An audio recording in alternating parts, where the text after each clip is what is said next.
Bonjour, je vous fais une vidéo spéciale pour les vacances.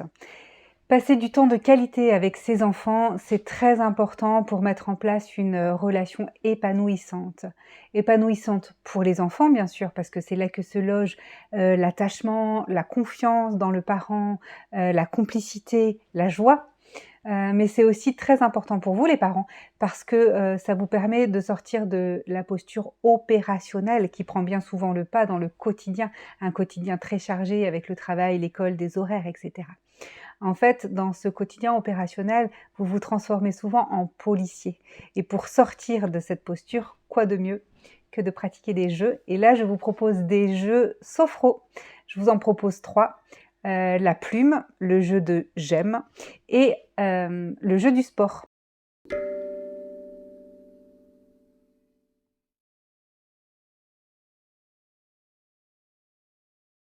Si vous ne me connaissez pas, je suis Chloé Elkaïm, sophrothérapeute et j'accompagne les familles à se sentir plus en harmonie. J'accompagne en fait les parents à se sentir plus à l'aise dans leur rôle et en relation avec leurs enfants. Pour le jeu de la plume, il vous faudra une plume. On en trouve pas mal dans un peu n'importe quel commerce. Vous vous mettez l'un en face de l'autre et chacun à son tour va souffler comme un tennis de plumes. En fait, le principe est assez collaboratif, hein, il va falloir réussir ensemble à faire le plus grand nombre de passes.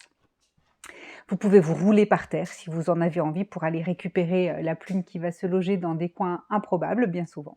Alors ce jeu de la plume, il est très intéressant parce que déjà, au niveau du rythme cardiaque, ça va, réguler le rythme, ça va libérer, les tensions accumulées. Dans le jeu de la plume, en fait, c'est tout le corps qui est engagé et là aussi, c'est très intéressant d'avoir tout le corps engagé, tout simplement parce que plus souvent j'active mon corps, plus souvent je le ressens et plus souvent je fais alliance avec mon corps, je suis dedans, je me ressens de l'intérieur et donc je peux me faire confiance. Et enfin, le jeu de la plume, il paraît très simple comme ça, mais très souvent, il est au démarrage de bons fous rires.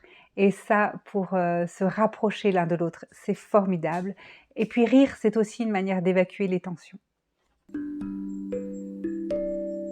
Ensuite, il y a le jeu j'aime. Alors là, pour la forme, vous êtes assez libre. Moi, j'utilise cette balle molle parce que comme je le pratique en sophrologie ludique avec des enfants, je le pratique dans mon cabinet. Donc au moins avec cette balle, on ne peut rien casser.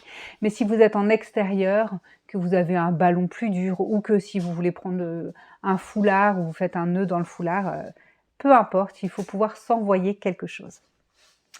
Et chacun son tour. Là, vous pouvez jouer à plusieurs. D'ailleurs, dans le jeu de la plume, vous pouvez aussi jouer à plusieurs. À chaque fois que quelqu'un envoie la balle, il nomme quelque chose qu'il aime. Voilà, le soleil, la pizza, la couleur verte, caresser les chats.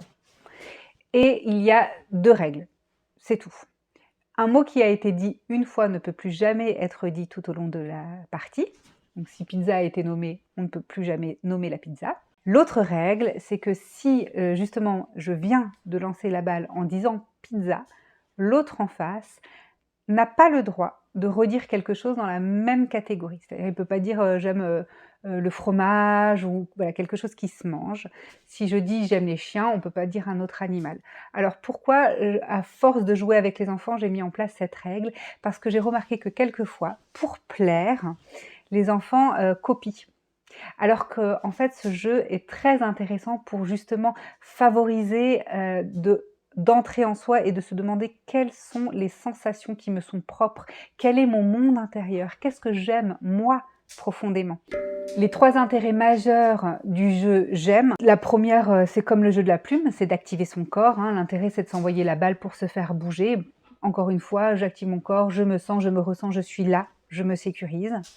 Le deuxième grand intérêt de ce jeu, c'est d'activer le positif en nommant toutes les choses qui sont tellement agréables dans la vie chaque jour. Et puis, il y a un intérêt que j'ai découvert particulièrement en séance parents-enfants, c'est de se découvrir. Très régulièrement, lorsque je mets en place ce jeu parents-enfants, les enfants arrêtent la partie d'un coup en disant bah, tu aimes ça, toi, maman? Ou l'inverse, les parents découvrent des goûts de leur enfant qu'ils ignoraient. Donc encore une fois, une bonne manière de se rapprocher, simple et rigolote. Et pour terminer, il y a le jeu du sport. Alors là, il n'y a même pas besoin d'avoir quelconque accessoire. Ça se fait où on veut, si on a quand même un peu de place, et il suffit d'activer le corps. Le premier qui commence dit un premier sport et tout le monde ensemble le mime. Par exemple, si c'est moi je joue au basket, tout le monde joue au basket en même temps. Le deuxième reprend du début. Moi, je joue au basket et je joue au tennis. Et tout le monde joue au tennis en même temps. Tout ça en bougeant dans la salle. Le troisième reprend. Moi, je joue au basket, je joue au tennis et je fais de l'escalade. Et tous ces mimes se font dans l'entièreté du corps, tous ensemble, dans un rythme le plus dynamique possible. La partie s'arrête lorsqu'on commence à se mélanger les pinceaux et que l'un ou l'autre se trompe. Et puis on peut, si on a le temps, si on a envie, recommencer une autre partie. Alors attention, plus on recommence des parties, plus c'est compliqué pour le cerveau, parce qu'il se réfère aussi aux parties précédentes. D'ailleurs, le cerveau, la concentration, l'attention, la mémoire est vraiment sollicitée grâce au jeu du sport. Ce que je trouve particulièrement intéressant, c'est les rappels du corps. C'est comment je vais m'organiser, soit moi adulte, soit moi enfant, pour que mon corps se rappelle l'alternance de chaque sport.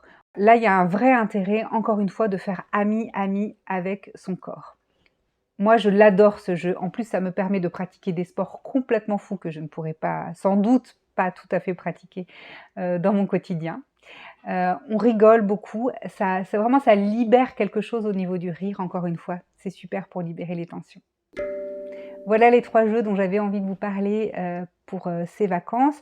Si vous les essayez, s'il vous plaît, dites-le moi en commentaire. J'ai vraiment envie de savoir comment ça s'est passé.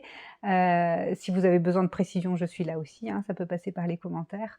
Ce qui me semble important aussi, c'est de vous rappeler que quelquefois, quand on est adulte, c'est difficile de se mettre à jouer. Parce que dans nos têtes d'adultes, on a toute la liste de choses à faire. Mais si nous prenons les 5-10 premières minutes qui ne sont pas faciles pour nous à nous décoller de notre quotidien et que nous plongeons au niveau de l'enfant, alors nous sommes là, dans le présent, dans l'immédiateté de la vie. Nous faisons cet effort pour l'enfant parce qu'il en a besoin, mais au final, bien souvent, nous sommes ravis, régénérés d'avoir passé ce temps-là de corporalité, de respiration et de présence avec notre enfant. Profitez-en bien. Pour vous accompagner dans votre parentalité, j'ai créé un outil qui s'appelle Voyage en parentalité. À travers 7 capsules théoriques et quelques exercices pratiques, je vous propose d'explorer votre rapport à votre ou à vos enfants. C'est une inspiration pour peut-être lâcher l'envie de perfection, lâcher aussi un peu la soupape, ou encore explorer les différents stades de développement de votre enfant.